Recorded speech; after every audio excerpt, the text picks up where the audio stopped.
several days, we'll find ourselves with secondary sanctions being imposed on Russia. They already have serious economic issues, and this will add to that. Does that get them back to the negotiating table? We don't know, but we know what has not worked, and diplomacy hasn't worked, and so give this a try. You have not even attempted diplomacy, much less exhausted it. Because right now, in practice, what Jack Keane and all those who agree with him are saying what diplomacy is I gave instructions and Russia didn't follow them. So now we're going to move to confrontation. Do you really want to do that? Do you really want to go into confrontation with Russia? Is that really what you're trying to do? Now, of course, this is coming in context here, and you got to understand how things look from the Russian side. Number one, our word means nothing. You keep giving all these dates and deadlines, and they don't have any actual meaning on the ground. They'll shift and change like the wind. And then we also have action. So you have the words of American general recently, General Donahue, who talked about how easy it would be and how fast we could take down Kaliningrad, which is where Russia has some nuclear bombers. And we could take that down. So we're directly threatening part of their nuclear triad and their defensive ability. That got notice, as it would with us if somebody was talking about taking down another. Say, for example, Diego Garcia. If China comes out or Russia comes out and says, hey, we have a plan, we could destroy Diego Garcia really fast. That would get some attention in Washington, not something that would make us go, oh, okay, well, I guess we better not do whatever it is you don't want us to do. I mean, that's it's a mocking thing that I'm doing with what Jack Keane said, because that's the reality. He's actually wanting Russia to do what I just mockingly displayed there. And it's so pathetic that it's like, wait, and so you want to move to a confrontational situation with Russia? You want to escalate things up here? Because let me just categorically tell you, if Trump does exactly what he has threatened to do and brings 100% secondary tariffs on all those countries that he just mentioned, number one, you have to also sanction Europe, because Europe gets a lot of energy. Part of these sanctions specifically are about anyone who gets Russian energy. Well, there's a bunch of people in Western Europe that get energy from Russia still. I know a lot of people don't recognize that, but that's true. So you're either going to have to sanction everybody or just say, well, okay, we're only going to sanction the people we don't like, which of course is no problem for this administration. They don't have to be consistent with anything, or it has any kind of actual value. And so, but you are talking about sanctioning China, India, Brazil, and quite a few other places as well. And that's just not going to fly. And so you want to have a confrontation where you're turning other people potentially against us, and that you're thinking that Russia is just going to sit passively by and do nothing. I just don't understand what's going on. And by the way, back to Rubio for a second. He's in his clip that we just showed there. And also was echoed by Trump in one of the previous sound bites we had that said, oh, I don't know why they spend so much money on weapons and ammunition. Who's spending a lot of money on ammunition? Who else is spending a lot of money on weapons and ammunition and war? Maybe the European Union, maybe NATO, maybe the United States. We're going to go up to, he's bragging about $1 trillion defense budget next year. You have the Europeans bragging about an $800 billion rearm program. You have German troops moving into the Baltic areas there and talking about how they're going to defend NATO further. And so they're physically moving combat troops up near the border of Russia. You have the U.S. general talking about taking out Kaliningrad. Listen, what does that sound like to you? What would that sound like to you if it was in reverse? Again, we'll say Mexico or Diego Garcia, someone else talking about doing all those things to us, spending all that money. Sounds like they're getting ready for war. Now, if you have this fantasy about thinking, well, that will cause them to back down, that never works. It certainly isn't working here. You have the opposite. It just makes Russia build up stronger. And let's take a look at some of the details here about what we're trying to get, what we're trying to make things happen here. And what do you think the response is going to be? And I'm talking about reality, not the fantasy that you want, which is the slumped shoulders and the compulsory submission to whatever it is Jack Keane wants, but the reality. Well, let's take a look at that. So Russia has been deepening its ties with China. Lavrov just earlier today talked about how that India, China, Russia, Turkey, and Iran, all these countries represent great civilizations with centuries of history, and their civilization ties cannot be broken. You don't see this kind of continuity elsewhere in the world, but it's a defining feature of the Eurasian continent. And Russia talking about how they continue to expand with their partners here and in the region and also in the global south. You saw with BRICS. I told you it's expanding economic bloc. It's gaining more and more people. So if you think you're going to isolate Russia, not likely to happen, especially specifically on the BRICS. We also have Russia has already signed an agreement with the DPRK, North Korea. They're continuing to deepen. In fact, Putin's heading to well, actually, the Russian Sergei Shoigu was just in North Korea. I think Lavrov was there also. They signed some additional agreements, and they're continuing cooperation. There is more reports that up to 30,000 more North Korean troops could now, after they've been trained by the trainer, which is what we speculated at the time, those 10,000 came to Kursk, that they would then go back and then retrain their own forces. And now it looks like 30,000 of newly trained troops may be headed to the Russian side and to fight additionally, not in Russian territory in Kursk, but on the line of contact inside of Ukraine. That's expanding. Then Putin is heading to China in September. They continue to talk about how their relationships are deepened. They're going to celebrate the end of World War II in Asia, the Chinese version of their May 9th celebration. Putin's heading there for that. So obviously their relationships continue to advance. And then the Russian industry now on the domestic front, and because of a lot of that interaction internationally, that allows them to do this. It's expanding still. It's not just that they retooled a lot of their industry, they have, but they're continuing to expand it in pretty significant ways. In fact, here, CNN a couple of days ago had some satellite imagery that showed that actually there's a lot going on with that military. Let's see, Gary, could you put that first full screen up there? I think it's Military Review, was it? Or Military Watch. Yeah, Military Watch magazine came out, and they're talking about what a lot of things that were revealed by the CNN images, showing that they have a massive expansion of the Russian kamikaze drone factory. So they have all the things that they need in terms of the supply chains, the resources, the inputs, and now they are physically building out significant additional factories. In fact, some of the satellites there, Gary, if you can show that first one, this is one location. This is from satellite imagery. That's an entire complex, folks. That's not just one building here.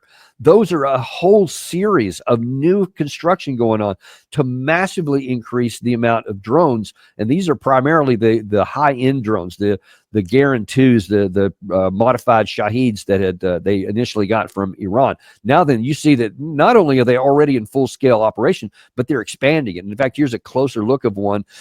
You can see here, you see that these are by themselves. Each building is very, very large. And so you can imagine how much operations that are going to be able to be done in that. And then you have on top of that right now, overnight again, there was another 300 and something drone attacks by the Shahed/Garans and missiles over Ukraine that continue to hit key areas like that. You see it's coming in every night now. As many as 701 barrage. This one here was, I believe, a little over 300, and they kind of rounding back and forth between those. That's going on all the time. Now then, you see those satellite imagery of what's coming next, and you see that they're not ramping anything down. If anything, this could be up, and I've seen some estimates suggest that by the end of the year, Russia could be producing, meaning out the door, up to 2,000 of these per day. So that means that they're going to have the ability to increase this not from 300 to 700, but over 1,000 per day, 1,500 per day, maybe 2,000. And if that continues on, then the number can keep going on. Nobody can survive that kind of onslaught indefinitely. At some point, that has to have a potential to break the place, especially when you consider everything going on along the front lines. And as I've been showing you in several recent episodes, the front line, the entire Eastern Front hinges on Pokrovsk. I mean, it's like you can literally look at a map and see an actual hinge forming. And if Russia is able to take that one on the ground, along with this expansion in the air, the Ukraine army might not even be able to sustain itself through the rest of this year, much less anything beyond that. Meanwhile, you have on the Ukraine side, Julian Rupka in a recent X post said that the Russian invasion army has entered Dnipropetrovsk, so another oblast via a third location. So now 3 different places they've gotten into the Dnipro region. And sobering to see Ukraine constructed massive dragon teeth lines, anti-tank ditches throughout the villages, but then left them unmanned and lost them. That tells you, that confirms to you that the Ukrainian military continues to fray. We've been talking about this for months now, and it seems to be escalating and picking up speed, that they even where they have built up defensive fortifications, dragon teeths and trench lines, they don't have the personnel to man them. So they're continuing to get even thicker here. And now you talk about these sanctions here, right? That's what Jack Keane is talking about, escalation. That's what Lindsey Graham is lusting after. That's what Trump is apparently promising that he's going to do here in 10 to 12 days. What has that done so far? According to Business Insider, today, Russia's economy is now so militarized, it may keep expanding its army even after the Ukraine war. And part of that, I think the heart of that article there admits that Russia's economy appears sustainable for the next few years. CSIS, that's their Center for Strategic and International Studies analysis, wrote they forecast that the Kremlin could maintain its war of attrition through at least 2027. So the Russian, with all the inputs necessary, both the physical, economic, military, and personnel, they can continue to wage a war of attrition through the next year and the following year, through those years. So 2 full years beyond that. So 2.5 years from now, basically, they continue. Having become the most sanctioned country in the world, Russia has managed to maneuver around many economic constraints, keeping revenues from energy sales high and its budget balanced. Boy, wouldn't that be something? We can't even fantasize about that. Investing in the military and defense industry, ramping up domestic production of weapons and equipment, and boosting economic growth, wrote the think tank analysis. So what you have there is that the Ukraine side is getting weaker. The Russian side is getting stronger. And even according to Western analysis, they can continue to do this for 2.5 more years at least. And of course, we'll see what happens beyond that. That the Russians have made themselves basically sanctions proof. Not that you needed another study to tell you that. I mean, for crying out loud. You had the Biden administration, pounding its fist on its desk and talking about how we were going to harm Russia, with the Secretary of Defense, Austin, former Secretary of State Blinken talking about how, we're going to rally this 50 nations against Russia and we're going to bury them on the front lines and all the equipment that we can give them. You had Biden himself saying we're going to cripple the Russian economy. We're going to devastate them. And then it's our side that's been weakened economically. Now, Russia's growth last year was like 4%, 4 point something percent, depending on which forecast you want to look. Europe was about, 1% as a bloc. Some countries are in economic recession. The Russian economy itself is suffering from high inflation right now, and their growth is slated to slow down. I think the last quarter was 1 point something percent, so it's definitely slowed down. But you see that it can sustain itself. They haven't suffered at all yet, and if they need to, they can suffer a lot. If you know anything about the Russians historically, if they feel it's something that they need to do, their population will suffer. They haven't so far. Putin doesn't want to get there, but even that, their growth is now down to the same thing as the West is, and in some places it's even less. But you see that these think tanks are saying, look, because of all these sanctions we've done, and because we have forced Russia into finding alternative means for economic viability, and because they have, within their own borders, this massive country with all these natural resources it needs, you can't sanction them into a situation to compel them to do something. So sorry, General Keane. Sorry, Senator Graham. Sorry, President Trump. If you think that all of these things that you're alleging you're going to do in 10 to 12 days, and who can trust that number anyway, is that's going to, quote, force Putin to the negotiating table, you are weird, because they're already at the negotiating table. They continue to say, we'll have diplomatic activity, as they've said throughout. I mean, there's really no change in what they've been saying from the outset. So this is not going to compel this comparatively tiny little thing. I'm sure it wouldn't be good. if it works, because then you also have, by the way, is India going to be sitting passively by on this? Is China going to sit passively by on this if you apply these kinds of sanctions and secondary sanctions and tariffs? History says no. China, we already have some experience. That harmed our economy pretty badly. And then that kind of was the impetus for moving back in the opposite direction. Trump's still having trouble trying to negotiate trade deals with a lot of countries. And I think he just signed something with the European Union. We'll see how that one goes. But then, China, you want to put a new one on there going back? China's already showed that they will have countermeasures. India, I can't even imagine the possibility that they're going to simply say, all right, if that's the way it is, I guess we're going to cut off Russia, because then that's going to harm India, and India's not going to harm India. So the idea that this stuff's even going to work, much less it's going to have an impact on Russia, is just absurd at face value. And the more you analyze it, the more research you do, the less likely it is that it's going to work. So then one has to ask, what is the objective here? What is the goal? What are we trying to get accomplished with all of this? Are we trying to literally end the war? Because this isn't going to do it. Are we going back to the Biden era? Are we just trying to harm Russia? That's not effective. That didn't work before. It certainly didn't work. Now they're getting stronger. Their military is far stronger and more capable and more experienced than it was in 2022. So that has radically backfired. And is it? It's hard for me to even fill in any more blanks. I don't even know what we could hope. If there's no rational path to compel Russia to do what we want, if there's no rational path to compel other countries to do what we want in order to harm Russia, then what are you trying to do here? Jack Keane talked about confrontation. Look, all that you're going to get done with that is increase the risk that this war could expand. And I already talked to you about how the West is talking very militarily coercive against Russia, like with the Kaliningrad situation. They're taking action. Chancellor Merz from Germany also had some very provocative things to say about Russia when he talked about the deployment of their brigade, part of an armored division, into the Baltic areas a few months back. And then now you see Russia building up these drone factories, massive increase in those. And as I understand, that's one location and the only one. And a lot of things are increasing elsewhere. That was literally just in one geographic location. You can imagine that there's a lot going on elsewhere too. They have diversified and strengthened their economy.